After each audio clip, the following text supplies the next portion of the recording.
Sona for inviting me to such a wonderful event today, and thank you for everyone who are here today. It's my honor to speak here in solidarity of Women Life Freedom Revolution in Iran. I am the founder and executive director of Iranian and Kurdish Women's Rights Organization, an organization that I set up in the UK in 2002. And we are working specifically with women from Iran and for Kurdish people as well, with Afghanistan, Turkish and Arab women who are at risk of different form of violence. And on the daily basis, of course, we are working with women who came from the same background, suffering by the violence against women, at risk of honor killing. And our services are we provide advice and advocacy to them, counseling services. We do lots of campaign, provide training to professionals and to women, and we have got a refuge. So as an Iranian woman and a Kurdish woman living and working in the UK, and someone who have been involved in political activism for such a long time, since I was very young, about 14 years old, I cannot just sit here and do not think about or do not do anything about what is happening right now in Iran. First of all, I have to send all my salutation to all these brave young men and women in Iran that on the daily basis are in the street of Iran and chanting women's life freedom. This is a slogan, as all my previous speakers, comrades says.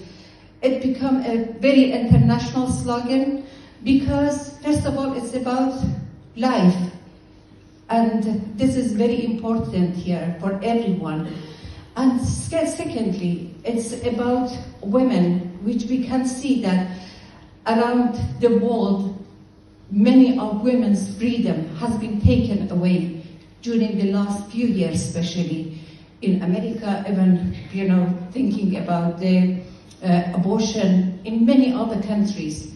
In Afghanistan, again, the Taliban started to be, to take women home and not even allowing them to work or to study. I mean, this issues and situation of women become a worldwide issue, not just in Iran, but all around the world. And this slogan become an international one, and it finds its place in mind and heart of everyone. Even the Islamic people in Iran, they are saying that, oh, this is a slogan that Islam is supporting. It's about life and freedom. What freedom? Let me talk about a little bit of my own experience, and I am sure those many Iranians who are here is their experience too. I am nearly 60 years old, and I belong to the 60s generation.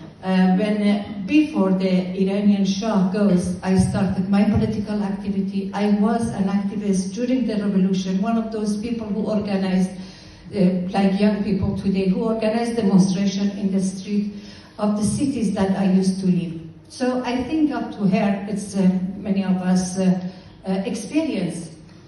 And at that time, I remember all of us thinking about the revolution, and our slogan was that Shah must go.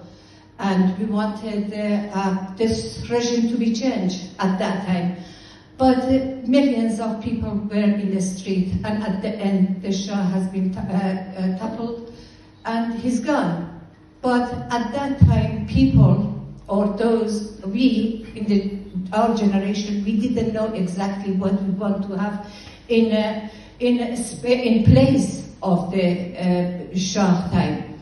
Many people today may regret the revolution and says why we have done that. At least women were free at that time. But I have to say that although women lived a different life that they are living in Iran right now, women used to live to wear the dress as an European people, or they were allowed to work or to have lots of activities. But generally, Shah was a dictator as well. We demonstrated against a dictatorship at that time. Prisons were full of political prisoners. It was war in Kurdistan and many other countries around the world. There were no freedom of expression. There were oppression for women as well. There were no equality. Even Shah, in some of his interview, talking about that when the Oriana Farachi asking him why Shah Banu, the queen at that time, the first lady, cannot be the queen of the country after you, he is responding that women are not as intelligent as men. So, I mean, the gap between classes, everything was there. I mean, just having, I have been allowed to not wearing hijab or wearing hijab, it was not the freedom for people. What we want now is different. This time we have experience. Last time, because we hadn't got any leadership or we didn't know what we want, it gave the opportunity to the Western countries, especially America, UK, France, and Germany, and other European countries, to identify a gap that there is no any future and leadership for this revolution, for this very right, beautiful revolution. And they create a leader, Khomeini, to bring him to Iran, and with the mass media, especially the BBC, they make him to be a leader and come back to Iran on the base of giving opportunity to the citizenry of Iran to have their organization and their political activities. When Khomeini come to power, the first thing they have done, they forced women to go home. They forced women to wear hijab. When I'm talking about forcing someone, not just begging her, but by beating women, by imprisoning women, by throwing acid on their face, by even nailing the hijab into on their forehead to force them to wear hijab, to teach them the hijab must be up to head. So executing women in public, stoning women to death, and also gap between classes, dictatorship, everything. And the only religion in the country was accepted was the Shia and Muslim, I mean. And so this started like that, this dictatorship. I remember the first and biggest demonstration after the Islamic Republic came to power was the demonstration in 8th of March, when all women came to the street and chanted against hijab and asking for freedom. And it has been, of course, attacked by the pastors at that time. So it was the situation in Iran, and all these years, women and men, the very brave people in Iran, they didn't give up. And then they continue to fight against this oppressive regime.